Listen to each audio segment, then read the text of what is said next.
So thank you so much. It's 6 a.m. here in Australia, nice and early, but it's the end of your day. So thank you for being here, and we'll make this as inspiring and engaging as we possibly can. So, as leaders in your field and practitioners and students who are dedicated to your well-being and health, this presentation is for you. So I'm Leisa Blanch. I'm a naturopath here in Australia. I run a health clinic. I'm also the co-founder of Zenki Energy alongside Daryl Mitchell. So Daryl Mitchell is a Qigong master, and it's an absolute pleasure to have him here in the clinic working with us. He creates our Zenki Energy wearable tools and teachings as well, utilizing his Qi energy, which he'll go through. 25 minutes is not a long time, and I'm sure the rest of you have noticed that as well. And so we do encourage, if you'd like to contact us through LinkedIn or through our website, we're more than happy to chat there as well. We'd love to hear from you. And so in terms of what we do, we're really on a mission to advance human potential. Have worked with thousands of depleted yet driven people like yourselves to really reclaim your energy, your purpose, your presence, and your capacity to thrive in modern society, which is pretty much overstimulated at the moment and chaotic and busy. So, how do we therefore, as practitioners, ensure that our energy is good and that we can hold space for our clients amongst all of this chaos, give them the best outcome possible as well for their health, but also make sure at the same time that we're not burning ourselves out? And around it, it depends where you look, but the statistics are about 40 to 60% of the health practitioners do get burnout symptoms at some point in their career. So it is something that we need to address. And today we are putting forward a novel approach to addressing that. It's really important with this increasing demand, I guess, from our clients for instant results, but not just instant, to make sure that they're sustainable and lasting as well. And, it can appear to be quite overwhelming to the practitioner, but today we'd like to discuss a novel approach that makes this seem more doable. And Daryl will be going through that today. And yeah, I hope you enjoy listening to him. Thank you. Thanks, Lisa. Welcome along, everybody. I'll just get the sleep out of my eyes before you. It's all right. That was great listening to you, Holly. Thank you. As part of my journey, I've also worked with different essences over the years, but that was very interesting and a well put together presentation from what I saw at the end of it. So thanks very much for that. As a young practitioner back in the 1990s, when I was first studying medical Qigong and I was integrating Taoist, Buddhist, and medical Qigong practice, I already had been studying and also doing home and business consults and blessings with Feng Shui. I was already doing that, and I had a background in martial arts before that, an interest in Qi from the 1970s.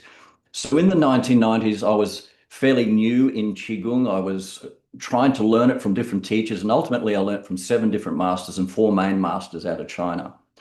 And I noticed that when I went out to somewhere like a shopping center, I would go there and my energy would be overcome within 15 or 20 minutes by what I would call the negative emotional charge in the environment from people, or negative psychic information. And I thought that was normal as a sensitive, because I could feel and sense energies when I was young, and certainly when I was doing Feng Shui, and even in the early times when I was studying medical Qigong, and my teachers would put me to the test with that, testing with their students, and I could do that. So I thought being overcome by low vibratory energy was a normal thing. And when I took that to my teachers, they said to me, no, it's not normal. Your Qi isn't strong enough and it's not fine enough.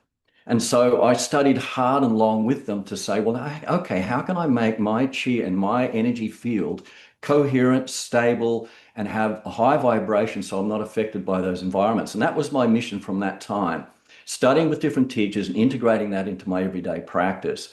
So over time, what I noticed also, that when I was teaching, and I ran a college at one point, and I was teaching students and working in the clinic, that the energy in the environment and the energy for the students was exactly what was the energy that I was giving out. So I noticed in the early stages that the quality of the energy in the students and the quality in the environment will be dictated by how well I had been training. So over time, I noticed how that shifted.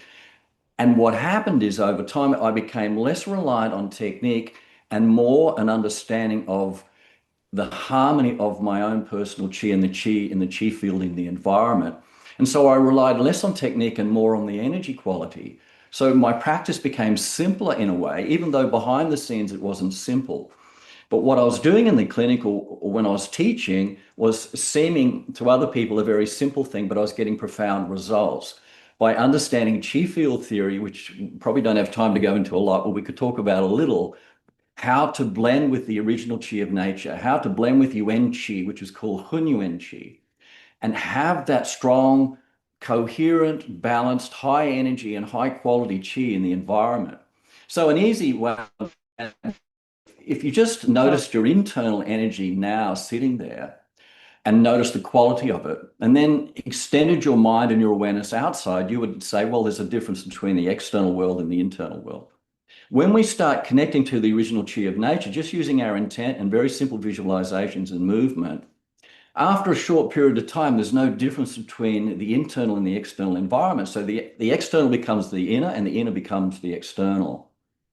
So the quality, therefore, over time of your energy is getting stronger, it's getting more stable, and there's a higher vibration to it. My teachers would call this higher energy information. So it's not working with the low quality chi that's used in martial arts, for example, for resisting blows or breaking iron bars over the head. That's all great for demonstration, but it doesn't have a sustaining effect. In this field, the softer the energy is, and let me say, put that another way, the finer and the higher the vibration of the chi actually means it's stronger. It's opposite to the physical world. In the physical world, the more solid an object is, the stronger it seems to be and more coherent it is. In this world, it's the other way, that the very coarse energy we use for breaking boards or resisting blows doesn't have a sustaining effect in the body, and indeed doesn't have a real in-depth healing quality. So we find that when we're working with higher energy information, which is advanced Qigong understanding, we have this very fine spiritual quality to the energy, but it also has a sustaining effect within the body, but also within the clients and within the environment that we're teaching in. So that is something that fascinated me. So years later, after applying all of this and working hard, teaching, taking tours overseas, working in the clinic, I went back to that same shopping center, not as a test, but just happened to be there. And when I was there, I found that after 15 or 20 minutes, my energy wasn't being overcome by the environment as it did years ago, thinking that that was normal. What was occurring was I was actually, in an osmotic way, if you like, changing the energy of the environment around me, which I'd noticed in class. I wasn't willing it to happen. I wasn't even thinking that it would happen. I just tuned into it and noticed it and felt it and thought, wow, 15 minutes down the road here, the energy's different. It's starting to become more stable. So that confirmed what my teachers were telling me, that firstly, if we're working with clients all the time and our personal energy isn't strong and we don't know how to make that strong, then we're constantly taking on and picking up those energetic influences, and it's diminishing our chi field. Years ago, I taught at one of the top kinesiology colleges in Australia. This was about 2004, around that time. And I was a little nervous because I'm thinking they're all going to be muscle checking me under the table, right? Self-checking, who's this guy? And there were 17 practitioners there. And to break the ice, I just happened to throw it back to them and say, okay, please introduce yourselves and tell me why you're here. And every single person said, when I'm working in the clinic, I'm getting emotional pickup, I'm picking up the energy of the clients, and at the end of the day, I'm exhausted. And I said, well, great, I'm right at home here. Thank you. And so I showed them very simple ways to demonstrate how you could have a more sustainable chi field in and around your body and not be affected so easily. And one of the demonstrations I did was I called out, I said to one of the main facilitators, who's got the strongest kidney chi here? Who's usually got a strong psoas muscle? And I said, why don't you come up, Ed? And he said, well, no, mine's always off. Grab such and such. And I put her up. He was really honest. And I put her up on the table, did some pre-checks and did a basic psoas check, which is an indicator for kidney energy system, kidney meridian. And it was strong. And then I just blew on the point on her foot, which is kidney 1, bubbling spring. I just blew on the point, and the psoas muscle let go. And I said, that's how fragile. It was in a state of balance, but it wasn't in a state of strength. And we don't want to live in balance. We want to live so that we're not constantly being thrown off balance. So I thought, if you say you're doing a balance, well, then it can imply that it can be easily thrown off. So I demonstrated using simple chi techniques of sending chi through kidney 1 or directly to the kidneys or to kidney 27 or through the dantian or through the navel, through door chi, the navel. And it came back on. And when I rechecked it all, even after blowing on the foot, it stabilized. So I showed them over the 8 weeks that I was teaching there, 4 weeks basic, 4 weeks a little more advanced, how they could strengthen their chi so they're not just in a state of balance and they're being tipped over the edge all the time. So 2 things here. One is the higher quality of the energy and the stable, coherent chi field, if you like, this harmonious energy field of the practitioner that needs to be stabilized over time. That's the first thing. And I see Qigong practice as the human science for doing that. This leads into a process that I put together called Presence Field Reset, which we call PFR. This was born out of working in kinesiology, working through Buddhist meditations, Taoist meditations, working through stillness and moving Qigong and static Qigong, meditative forms and things like that. Understanding that coming back to nothingness was seen to be as the best medicine by one of my teachers, saying nothingness is the best medicine, nothingness is the best hospital. And to the Western mind, we're going, hang on a minute, I've got to be busy here to be successful. So understanding that, I started recognizing that the techniques generally used out there to deal with past trauma and pain relied upon the practitioner or the client having to dig into those rooms they didn't want to revisit, unlock those doors that they had locked, and having to go through it while processing emotional stress release out of kinesiology or EMDR or counseling work. And all those things have their place. But for me, I thought that's too traumatic. And if you're not getting to it, in fact, if it's really traumatic, what you're actually doing is suppressing it. The person will push it further back into the system and it'll be almost unreachable. So I said, okay, that doesn't work for me. What we need to do is come up with a process that is not looking at the story itself, but is working underneath the story at the full embodiment of the system being present. So presence field resets, drawing from Qigong understandings, Taoist understandings, meditative understandings, and bringing a client into a position where we say, okay, think of mum, think of dad, think of primary school, think of secondary school, or they may have something on mind already. And what has happened from the years of working with energy is I can assess straight away whether the heart center, I call it the heart fuse, really it could be the middle dantian, you could call it the heart chakra, but the energy around the mental emotional center here collapses immediately when I challenge particular things, or they bring something online, which says they're already in fight or flight, they're in sympathetic vibration straight away, and it's very difficult for them. They start going into hindbrain, they start wanting to get out of there. So I say to them, we don't need to talk about it. The fact that it's online in the biocomputer means that I can work with you now. So using a stable, harmonious, high-level chi field and bringing them through simple presence embodiment states, we dissolve the thing. So what happens is we hold them in the present, and if you like, the impact or the threat response around that particular movie or experience starts diminishing down to almost zero. In some cases, disappears altogether. So you don't have the narrative feeding the emotion feeding the narrative. So you have the memory of the thing, but you don't have this negative feeling or this percentage of negative emotional charge around the thing. And I've tested it over time with different clients when they come back. And sometimes I say to them, okay, what did we work on? And they'll say, I don't really remember, because now the narrative isn't hitting the emotion that's reinforcing the narrative, hitting the emotion. It's just the narrative running out of things to do, and it gets bored and disappears. So far, this has been really revolutionary and really fantastic. And the bottom line in this is that all of us carry trauma and pain from the past, and we're projecting into the future fear.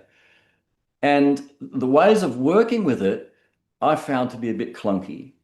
And so we want to have the best possible sustaining energy we can have as practitioners moving into the future. We don't want to be constantly dragging the chain. A lot of the time we teach and practice what we need to learn. And a lot of the time we're doing these particular industries in the health way so that we can deeply understand ourselves as much as give that information to the clients. Now, but if we're constantly dragging a heavy backpack of the past with us, it impinges on our ability, as I demonstrated with those kinesiologists at that college.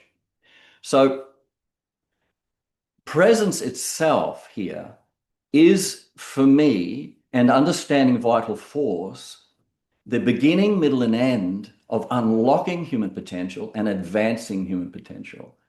That everything we do well in life requires presence. If you're an engineer, you have to be present when you're doing those calculations. If you're a builder and you're holding a circular saw, you bloody well better be present, right? Or it may not work out too well. But we tend to understand presence usually in the mechanical world. In other words, I'm present when I'm driving my car, or I'm present when I'm an engineer calculating something. But we're not generally present in our inner world, in our psychological world. We're constantly going over repeating patterns of the past, running on the treadmill with old thought patterns, and trying to hide from those things that are really traumatic. Now, presence itself is the medicine, as nothingness. Returning to nothingness is the best hospital, according to Dr. Xu in Beijing, right? So presence itself, and not just saying, okay, I'll be present. How do I become present? And while you're doing that, you're not present because you're thinking. You're going over, using the library of information, knowledge, and memory, and you're not present. So we use very simple embodiment practices to keep our clients and the people we're working with, and for practitioners to be present. If I said to you right now, feel the weight of your body in the chair, you would be present. If I said, feel where your feet are right now, take a conscious deep breath in, listen to any external sounds. While you're doing that, there's no narrative running, there's no fear of the future, there's no shopping list, there's no, oh, I'm still going over that hurt from my dad or my mom or the teacher or from past relationships. So when we couple that with a nice, strong, harmonious energy field, we get fantastic results. So that's part and parcel of what we're doing and what I'm doing. And we're getting great results with it in the clinic and great results with myself. You know, part of the journey here, going through Qigong and studying different sciences like kinesiology and Reiki and Feng Shui and all these different things, is that naturally you'll get to work on you. You get to work on your past emotional trauma. And yet and as you grow, of course, you get better at doing that, hopefully, right? So where I am right now, using this process, I've gone into some of my things. Now, it's not easy unless you have strong energy to be able to do that for yourself. Because if you bring something online that switches you straight into sympathetic vibration, straight into fight or flight, you don't have the energy to be able to deal with that. You're not present enough to deal with that. So having someone hold space for you to do that is the first and last remedy in this immediately. But over time, when you develop your strong energy yourself, then you can use not only this practice for others, be educated how to do it, but you can use it on yourself. You might say, okay, I'm going to think of being at high school in that particular class with that teacher and see if you're sensitive, and you can have a way of assessing this, whether it's kinesiology or whether it's dowsing, whether it's using Lecker antenna, whether it's biofeedback machines, or you can just feel your own heart energy collapse and go, yeah, well, there's still emotional content around that memory. Then you can start dissolving it and moving on, which means ultimately, the analogy I use is this. You're taking off and snipping off the backpack of the past. And we have a lovely little man that walks past our clinic here. He says hi every day, and he's bent right over, walking along. And he is carrying, you can just see he is carrying the weight of the past. And we see this with veterans, we see it with so many people. With Presence Field Reset, this process, I have used it on a returned soldier from Afghanistan, used it on SES, the State Emergency Services people here, paramedics, people who have had lost parents, who have lost children, people who have been through abusive relationships and traumatized about even thinking of 2 days into the future, and getting outstanding results. So I'm happy that I've got the opportunity, firstly, to discover this and work with it, and to be able to share it with you. So thank you very much. I'm going to hand you back over to Leisa for a minute. We have a short time, and then if you have any questions after that, hopefully we can answer them for you. So thanks for listening to me. So then it's a matter of how do we bring this into our clinical practice? So we don't all have, I'm fortunate to be working with Daryl, so I'm kind of cheating a little. But there's a lot of things that we can do in our clinical practice and in our everyday to ensure that we are as grounded and present as possible. And yes, we can use flower essences, we can use our herbs, we can use our skills that we have, or as acupuncturists as well. But we've still got to make sure that we've got this presence. So we can't rely on these external things to do the work for us. So it might be simple things like ensuring that you're breathing deeply. So always make sure when we're working on the nervous system that it's breathing into the lower belly, in and out through the nose, not the mouth. I feel like breathwork is huge now, and a lot of people are getting us to breathe out through the mouth, but we want to, as practitioners, ensure that we're in that nice parasympathetic nervous system dominant state where we can really hold that space for our clients. So when that is the case, it's in and out through the nose, into the lower belly. I always get clients to put their hands on their lower belly to ensure that they are expanding and contracting from there. In between clients is super important so that you've got that space and you've got the capacity to then hold that next person as well. So the more you can just have, and even if it's just 1 minute that you've got between clients, make the most of that 1 minute. Make sure that you're grounded and ready to hold space. Obviously, as part of Zenki Energy, we have tools that we use as well. So I do use, I either wear the pendant or a bangle to ensure that my chi field, so Daryl might be better at explaining this, but basically it's keeping my chi field. Would you explain it in that way? Yeah, it creates a buffer for your personal biofield against the outside stresses. And so that's important as well, because when I'm going home, I don't want to be taking the stress of this back home, and neither do you. We have clients that they dump their stuff on us. That's what we're here for, but we need to make sure that we're not taking that on. So we need some sort of buffer. I want you to be able to go home to your family and friends, or go and do whatever pleases you after work, and that you've got enough energy and you've got that capacity to really enjoy yourself after your day at work. We don't want to be burning ourselves out. As practitioners, there's not enough of us doing the work. And so we want to make sure that we're looking after ourselves as best as we possibly can, and that we're able to continue this work. Yeah, you don't want to take it all home and walk in the door and say, "Hi, honey, I'm home," and give your lover a hug and just transfer everything you picked up in the clinic. It's like, no, that's not. Which happens. That's not a good thing. Happens all the time, and that is why there is the burnout. Yep. So thank you for listening.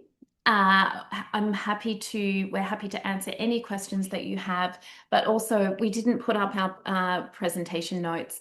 If you'd like to find us on LinkedIn, we're more than happy to connect with you. Otherwise, zenkienergy.com is the website that you can contact us through as well.